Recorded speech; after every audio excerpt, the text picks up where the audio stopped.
how are y'all doing today, fine gentlemen and gentlewomen?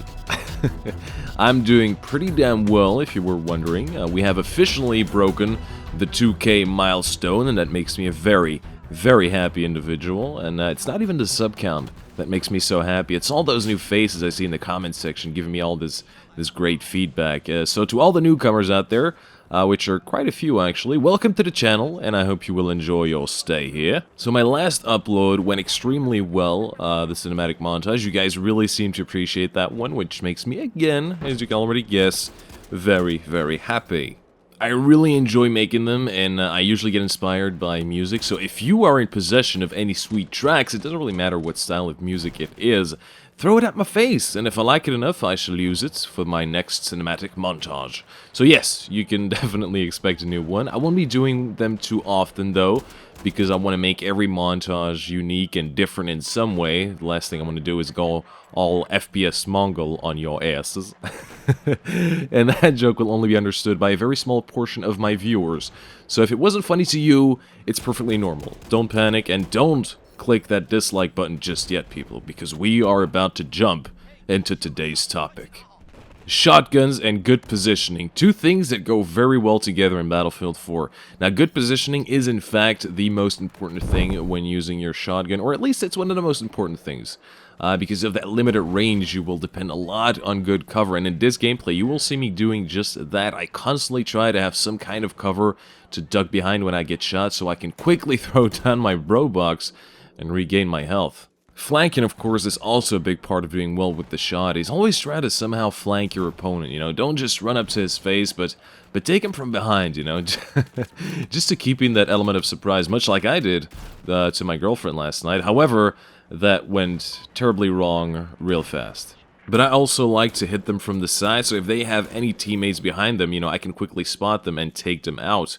Because when I get completely behind them, one of their teammates will usually spawn in behind me and stick his shotty up my ass, which can be very, very unpleasant. Seriously, ask my girlfriend.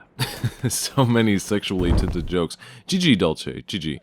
Now, with all this flanking, it really applies when you're playing on slightly more open maps, like this one right here.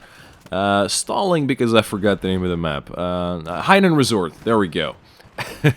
So on those maps, having good map awareness is really crucial, you know. Always try and pay attention to the minimap, that's really important, because knowing where to expect the enemy gives you a really big advantage with the shotguns.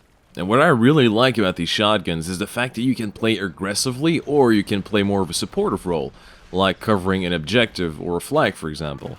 But me personally, I like to always go in deep and aggressive, and that, by the way, people, is sex joke number 3. God, I'm just on fire today, aren't I? Jesus. No, but seriously, I prefer to play more as an aggressive player while handling the shotties.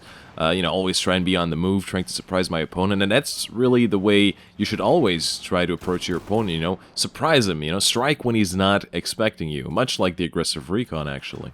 Now, as to what is my favorite shotty, or which one is the best, I couldn't really possibly tell you, because I haven't unlocked all of them just yet, but the QBS is a beast up close, and because you have that fast fire rate, but I have begun to really like the 870 as well, because it's the 870 and it's a damn sexy shotgun. But it also performs really well, although I would still suggest the QBS for real close quarter situations because of the fire rate, but the 870 is more effective at range, I believe, so it all comes down to personal preference. As far as attachments go on this weapon, I usually go with the laser sight and the full choke. Now, I haven't really taken a good in-depth look at all of the shotguns and their attachments, but I definitely will in the future, because playing this class is a lot of fun, it really is. And it is very effective as well once you really get the hang of it. Oh, and another thing that is really effective while using the shotguns is equipping something like the flashbangs or smoke grenades. I love using the flashbangs, I really do. I usually use them when I want to get out of tricky situations, like when I'm getting surrounded by enemies and they're all moving up on me. That's when I just whip out the old flashbang. Now, it's also really useful for when you want to add that extra element of surprise when you're flanking the enemy, and just before you're about to move up on them and release an army of pellets on them, just throw in the flashbang so you're guaranteed to get that multi-kill feed going.